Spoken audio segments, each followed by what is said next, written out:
It's about dealing with yourself, knowing what your own weaknesses are and being able to work on those and develop those, and really understanding that you have a professional role and it's not all about yourself as a person, but it's often about you as a professional. What are the potential pitfalls for new middle leaders? In this programme, leadership expert Mary Daw and teachers from the Crest Girls Academy offer tips on surviving the early days. Managing change is really key for middle leaders because they are often part of the change process. They're the new head of department who's in and has to then deal with some issues. There's an agenda, often they've been given by the head. The head says, I would like you to come into this school and do X. And the middle leader not only has to establish themselves, but also establish whatever the new issue is that they're dealing with. Central to staff morale is knowledge, because I find that often when things go wrong or when times are hard, if staff just know the rationale behind leaders' decisions, 90% of staff will go, oh, okay then, I understand, you've got a hard time too, we'll all work together. How are they going to sell themselves? How are they going to sell the idea?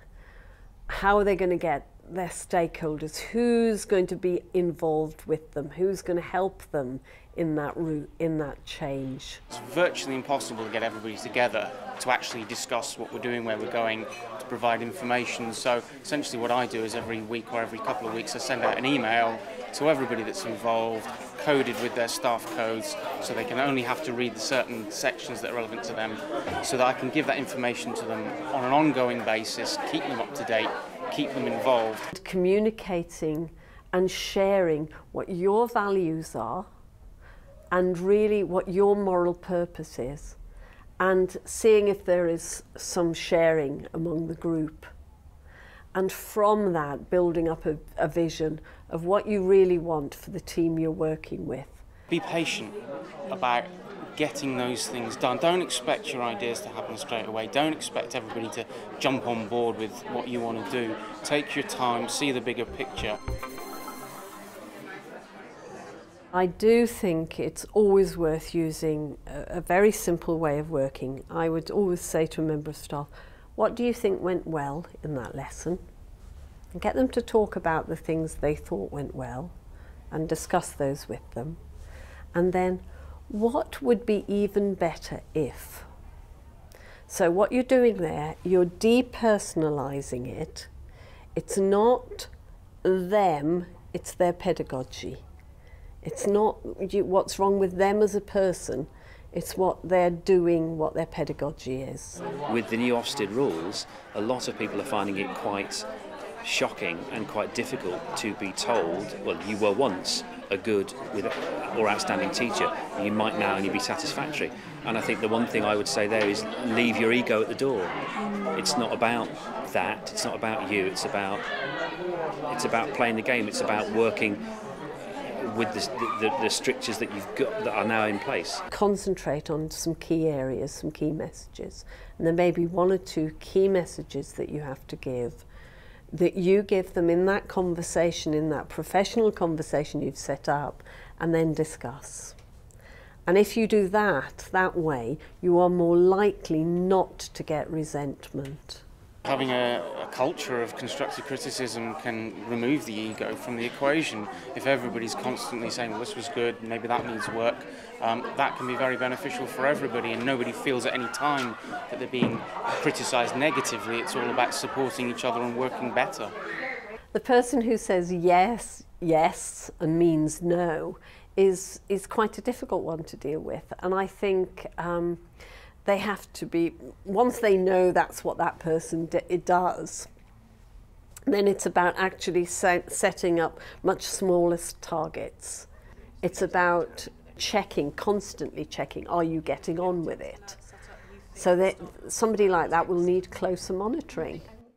Somebody who's just seems to be being awkward and is saying it's not in my job, it might be a sit down and say, well, what is in your job? Let's have a look at what your job is, and this is what I expect you to do.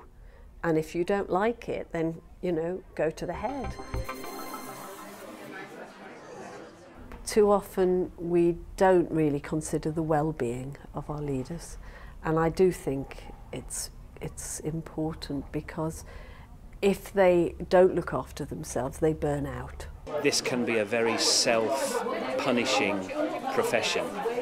Good teachers, committed teachers, the urge to push yourself, you know, do the extra hour after work, get in early, do the work at the weekends, do the work in the holidays. You're the only person that will be able to stop you doing that and keep your work-life balance. You've got to accept that when you become a head of year or a head of house, you cannot do any work that you used to do in school time, like all your planning, your assessment, that's all got to be done outside of school, because when you're in school, your job's very reactive, and you can try to be proactive, but a lot of it is fighting fires. And I think you've got to accept that you can't be everything to everyone all the time. Sometimes it's about them being able to be open and frank to their senior leaders and say, I can't do this, or I'd love to do it, but what else can I leave? Or I'd love to do it, but I can't do it now. I can do it in 2 weeks' time. Being honest about what's manageable instead of trying to take on the world. There's a tendency with heavy workload to congregate in your faculty, but I think you need to take time to spend time in the staff room and try and do the almost impossible thing, which is take some time to not do work if possible, just sit and relax. Work smart, don't work hard, work smart. But if you cut corners, there are ways of cutting corners that are just as effective as doing it the really long, time-consuming way. I think that comes with doing the job over a number of years though, doesn't it? Like, the longer you do the job, the easier it is to cut corners. But definitely learn to work smart. Just because you're putting in loads of hours doesn't mean you're necessarily doing the best job. I always use the example of an aircraft where people you're told to put the oxygen on yourself before you put it on others, you share it with others. And I think that's what middle leaders have got to think about.